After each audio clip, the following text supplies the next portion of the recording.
Hey YouTube! So I'm so sorry. I know I'm a day late, but I am here to do the review for the Haves and Have-Nots Season 4, Episode 21, titled The Fugitive. Check out my Batman gear. Okay, anyway. So I'll just jump right in. Some of this stuff I'm just going to breeze through because it really wasn't that important. This episode was super detailed. Okay, anywho, so it starts off with Benny. Benny is riding past his house. He sees the police outside his house. He flips out. He automatically thinks he's been caught. So he calls his partner in crime, his sister, and he says, Candace, something is going on. I don't know why the police are outside my house. Of course, Candace automatically thinks, oh, Veronica, she must have snitched. Jeffrey must not have done what she told him to do. She has turned us in. They know about Quincy. So then Benny says, well, look, I'm not going inside the house, so let me just come on over to your place. Okay, so Benny goes over to Candace's house. Once he's inside, they're both panicking. They don't know what they're going to do, and they're like yelling at each other. Then Benny says, okay, the police are going to come here. Now, tell me, how did you kill Quincy? She says, what? We stabbed him. He says, okay, but how many times? Like, I need to know this. They're going to ask me these questions, and I need to know it's going to have to match up with whatever his body looks like. And she's like, I'm not telling you that. You're not taking a fall for this. He said, I'm going to have to. I'm going to have to go down for this. And I commend him for that because he is trying to protect his sister. Anywho, so then Candace says, no, I will not let you go down. I will take the fall before you do. But you know what? Neither one of us are going to have to because we're going to figure this out. So then he says, no, we're not. We're going down. That's that. They're just flipping out. Then all of a sudden, her doorbell rings. It is the police officer. So not just in the police. It's a random police officer that was outside of Benny's house. So the police officer comes inside, and he is asking Benny if he knows Hannah Young, and he says, of course, that's my mother. That's our mother.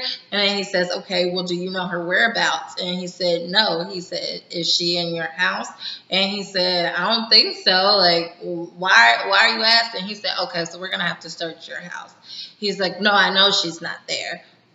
Okay, well, you just said that you didn't think so. He said, look, tell me what's going on. So the police officer breaks it down. Basically, your mother has kidnapped little Quincy. So then Candace says, oh, great. Yes, please, I am pressing charges for sure. I can't believe she kidnapped my son. Like, why would she go to that extent?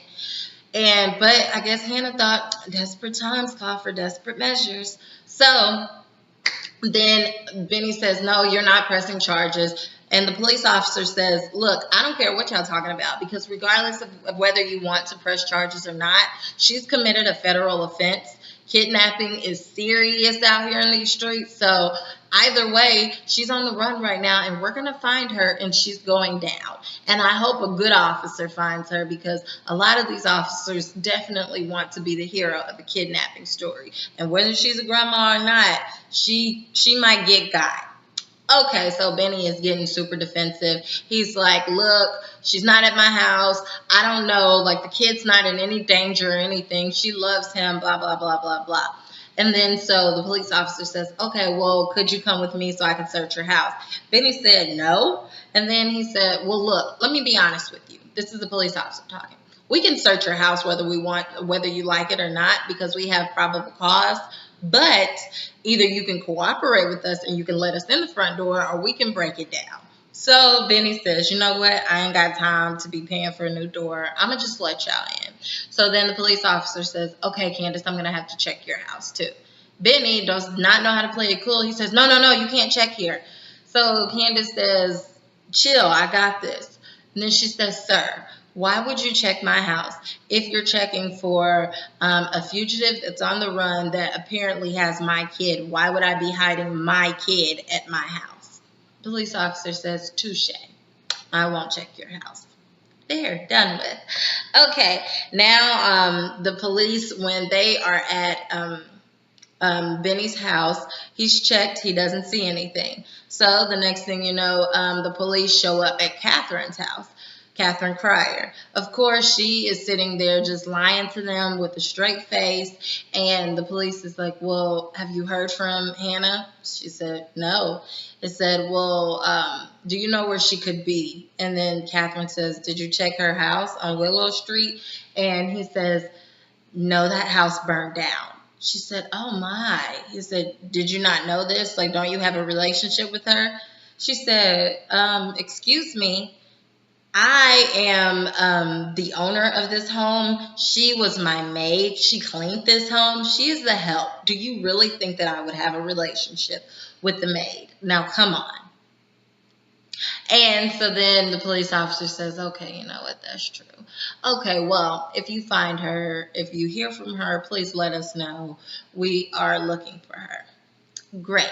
So the police officer leaves, and then Jim calls from jail. He's calling Catherine to see if Catherine has checked on Wyatt and to see how Wyatt's doing. Well, of course, Catherine hasn't checked on Wyatt. So Jim flips out. He's like, look, you need to get your behind up to that hospital and check on him. I don't want to hear from anybody else how Wyatt is doing. I want to hear that from my wife. I'm like, oh, now she's your wife. After all of these mistresses, now she's your wife. Whatever. So then all of a sudden she hangs up in his face like, I don't know who you talking to. You go see him yourself. Click. Okay. So then Catherine goes upstairs. She goes upstairs to talk to Hannah.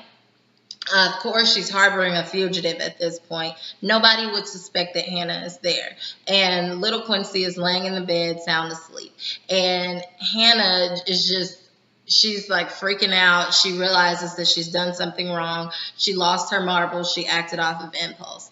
And so Catherine thinks that it is hilarious. Like, she's cracking up, making all kinds of jokes.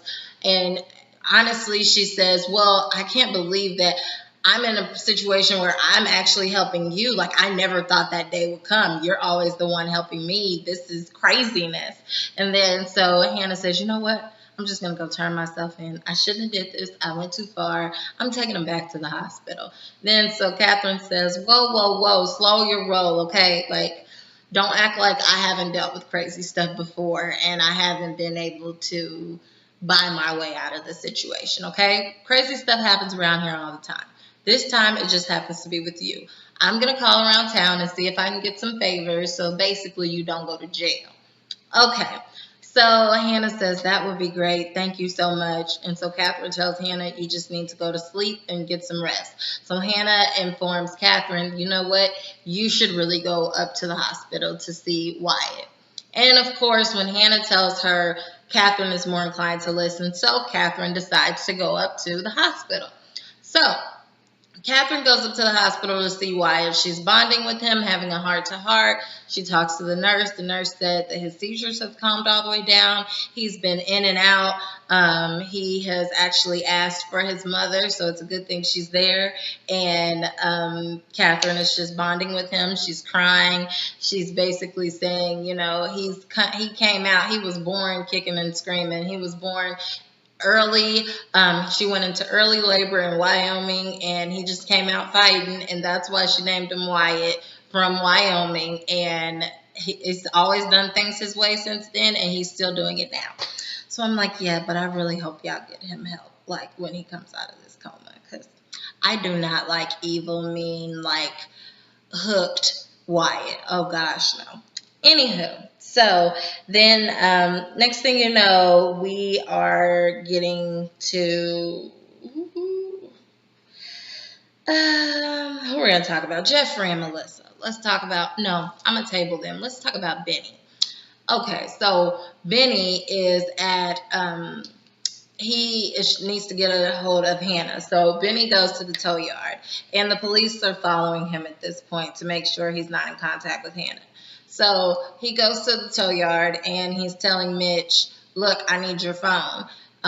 So Mitch is like, wait, what's going on? Why are the police following you? You need to let me know what's going on. You need to let me in on this stuff because I got connections, okay? Like, I'm the one that got our phones turned back on. So Benny is like, bro, like, you're not about this life, okay? Just give me your phone. He said, why can't you use any of the phones in here? We got 1 million phones in here. So Benny says, no, they might be tapped, okay? Like, just give me your phone. So Mitch says, what? So he gives him a burner phone. He said, nobody will be able to trace you back to this phone. So Benny is looking at Mitch side eye like, why do you have like burner phones? Like, we're going to have to talk because I didn't think you was about that life, but clearly you have secrets. So anyway, he decides to call Hannah. When he calls Hannah, he is asking questions. Where are you at? Why would you kidnap the kid? Oh my gosh, what are you going to do? So Hannah says, I feel bad. I don't know. I shouldn't have did that. Let me take the kid back to the hospital. No, I'll take him to his mother. I'll just take him to his mother. And then so he says, okay, well, let me know where you're at so I can come pick you up. She said, I can't tell you that. I'll just walk. You can't walk. They'll catch you. Okay, well, I'll take the bus. Hannah, girl, there's an Amber Alert out and your face is all over the place. Okay, you can't do that. So you're going to have to be a little bit more discreet than that. So Hannah says, well, don't trip. I'll take Michael's car. I said, Hannah, I didn't know you was still talking to Michael. Okay. So anyway, so that scene is over with. She won't allow Benny to come and pick her up. Okay, so this was a side story. So do y'all remember Quita? So Quita is what's his name? Quincy's sister. And she's still trying to figure out what's going on with Quincy. Where's he at? Well, there's another girl, Zeta, who lives in that same area, like the projects, and Zeta says, oh, I'm just trying to figure out where's Quincy, and I miss him so much. He used to hold me down, and now he's not around, so I have to figure it out on my own. Quita is so irritated by this Zeta girl. She tells her to just get out of here. Like, I'm not dealing with you. I told you I don't know where he's at. But he's coming back. Okay, so next thing you know, another scene comes up later on in the show, and two guys bring the Zeta girl back, and they're like basically telling the Zeta girl to reveal the truth as to why she keeps coming around Quita and asking questions. She won't say anything. She's frightened. So then all of a sudden they pop the girl's shirt open, and that reveals a wire. So we are told that Veronica has equipped Zeta with a wire because she's been listening in on all of their conversations. I don't know if it's to keep up with Quincy or when he was alive to keep tabs on him, or if it was, to see what's actually going on with Quincy. Like maybe she doesn't actually know that he's dead. I don't know. But luckily they didn't have any incriminating information that the Zeta girl could have given away.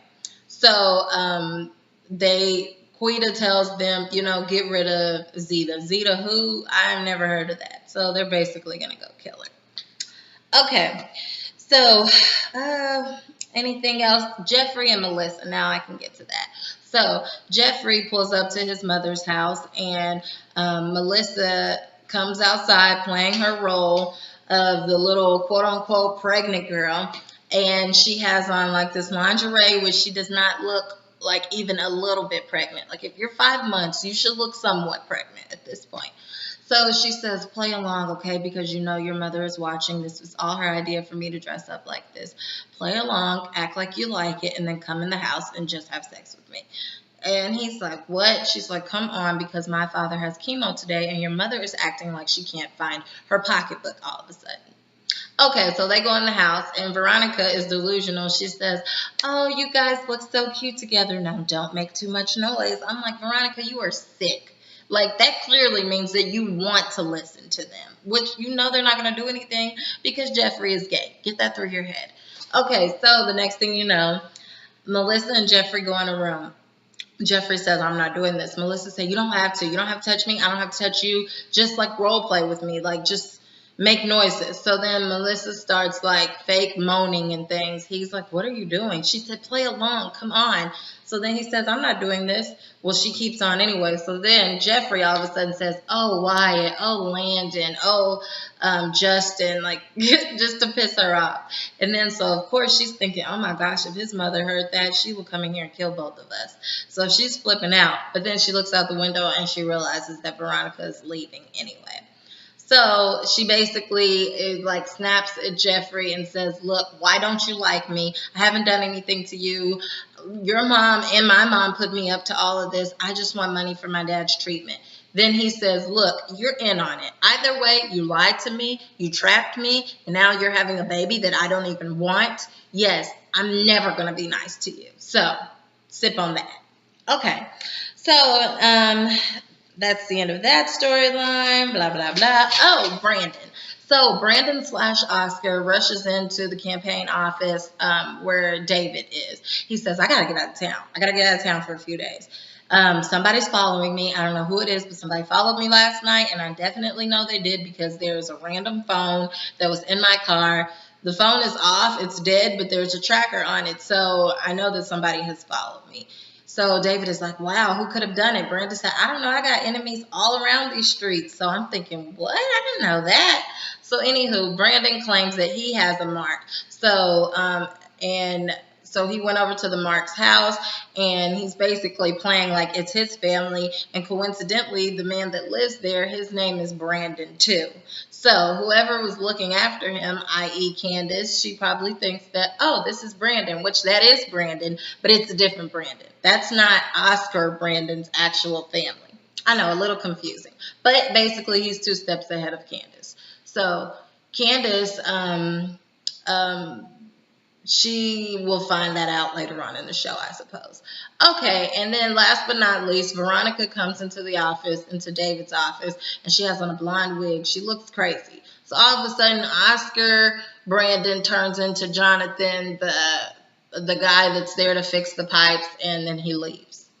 Multiple faces, whatever. So then Veronica basically says, oh, I just came down here to say hello and basically say I can't believe that you actually filed for divorce. And David describes Veronica as, because she says, are you coming to the engagement party? He said, no, I'm not. You are a confused creature. You are crazy. And she says, okay, well, if you don't want to come to the engagement party, that's fine. And then he says, you know what? And now that you're here, let me just go ahead and give you these papers. This is a restraining order from me and from Jeffrey. And she says, excuse me? He said, yes, I don't want anything to do with you. And Jeffrey, I'm keeping him away from you so that I can save you. I'm trying to protect you. You keep pushing him, he's going to kill you. And gosh, I really hope he does. I mean, seriously. Veronica, she's just, we got to get rid of her. I thought she was a good villain. She is, but she's delusional. Like, whatever. So then she says, look, I have some really good information on Jeffrey. So that restraining order is not going to work for him, but I'll give you the restraining order. Okay, whatever. So last but not least, the last scene is Candace and Benny inside of her house. And then all of a sudden, they're going back and forth arguing and about, of course, the whole her mom kidnapping the kid, and she wants him to still sue the Criers. He won't do it. A knock comes on the door. It is the banker, and he says he is there to talk to Candace about the tow yard and the houses. So, as always, like, comment, and subscribe.